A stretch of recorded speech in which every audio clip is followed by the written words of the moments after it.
Salut, c'est Guillaume. Je vous propose de découvrir un extrait du prochain épisode de Course épique. Course épique, c'est chaque semaine un invité, une course, une histoire hors du commun. Je vous donne rendez-vous tous les mercredis pour découvrir un nouvel épisode et vivre une grande et belle histoire de course. Mais avant ça, place à un extrait de notre prochain épisode. Le moment qui a changé ma vie, ça va être le prochain en fait. Je sais pas ce qui va m'arriver là dans les X années à venir, mais il y a un moment ou un autre, la course à pied, avec ce niveau d'implication, ça va être stop. Et je pense une fracture. Donc je pense que ça va être une chute, ce moment, une chute ou n'importe quoi, ou un truc les genoux qui explosent. Et je pense que j'aurai pas le mental que des François Daen ou des Kylian ont pu avoir ou ont actuellement, pour François, pour revenir au niveau. Et moi, je pense que je vais me servir de ce moment-là pour glisser vers un autre sujet. Et ça va être le moment, ce qui va se passer sur ce moment-là, qui va me faire glisser sur un autre sujet. Peut-être qu'une boule de bowling va passer à côté de moi, je vais devenir champion de bowling. Peut-être qu'une rencontre va m'amener dans un autre univers, mais ça va se passer comme ça. C'est une idée que tu acceptes bien, cette idée-là? Ça te fait peur ou tu es assez raisonné par rapport à ça?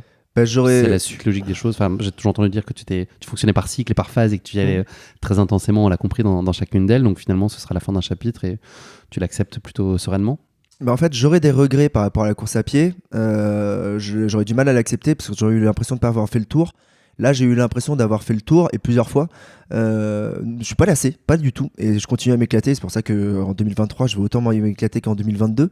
Mais à la base, j'étais venu faire un semi-marathon. Moi, j'étais pas venu gagner des ultras en montagne, avoir un personnage casquette verte. C'était pas ça le truc, quoi. Et ça s'est construit avec le temps. Et je m'éclate. Et je me suis éclaté. Et en 2022, je me suis encore plus éclaté que les années d'avant. Et en plus, ça marche. Il y a des médailles, il y a des trucs. En soi, c'est rien, mais c'est bon, le job il est fait. Je peux me retourner en arrière et dire ok, bon, c'est bien ce que tu as fait. Je n'ai pas de regrets à avoir. Et donc, je pourrais facilement tourner la page, passer à autre chose.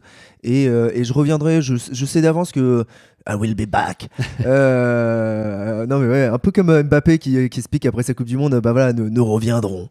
Voilà, dans le football, il n'y a pas d'âge. Dans le trail aussi, il n'y a pas d'âge. Et donc, revenir quand j'aurai 45-50 piges et refaire les courses que j'ai pu faire là. Ça va me faire rire d'avoir 50-55 piges, d'être sur l'UT4M, de parler à un petit bonhomme qui en aura 25, qui sera né en 2020, et c'est même peut-être pas encore né quand on parle, et je lui dirais moi mec, je l'ai gagné cette course, il me croira pas, et ça va être génial. Il y aura un podcast pour le prouver. Exactement. Cet accomplissement-là, tu le fais pour toi, tout ça? La raison, ce qui te porte et la satisfaction, c'est le plaisir du dépassement, c'est te prouver des choses, c'est t'en foutre plein les yeux, c'est vivre des trucs hyper intenses, c'est un peu tout ça? Je croppe un truc de ta question, c'est vivre des trucs super intenses, mais en fait pourquoi? C'est juste parce que ça me permet de me sentir vivant, c'est uniquement ça. C'est au quotidien on s'ennuie tous un petit peu, de plus en plus, parce qu'on a quand même un confort de vie qui fait qu'on est rarement dans des situations où tu te sens en danger. On est quand même enfin en tout cas en France, pour nous citadins avec notre système de sécurité sociale, etc., où on est quand même globalement dans une sécurité. Enfin, c'est pas de bol quand il t'arrive un truc en ce moment, c'est vraiment pas de bol, quoi. Et donc on a moins en moins d'adversité, et donc on se recrée de manière un petit peu égoïste de l'adversité, et on se le crée pour pouvoir se sentir vivant. Et donc je trouve assez ridicule de glorifier ça vs plein de gens partout ailleurs dans le monde où eux, leur adversité, c'est pas un jeu, eux c'est leur life, et c'est plutôt eux qu'on devrait glorifier vs nous qui ne faisons que courir en montagne en allant de Chamonix à Chamonix, ça va quoi. Ça se saurait s'il y avait des yétis qui nous attaquaient, ou s'il fallait qu'on aille au puits nous-mêmes pour aller chercher l'eau. Il y a des gens qui nous donnent de l'eau dans nos flasques et qui ils me donnent du jambon, ils me donnent des bouts de cochon à 2000 mètres d'altitude, en m'encourageant. Enfin, c'est quand même si on prend du recul sur ce qu'on fait, c'est quand même assez débile.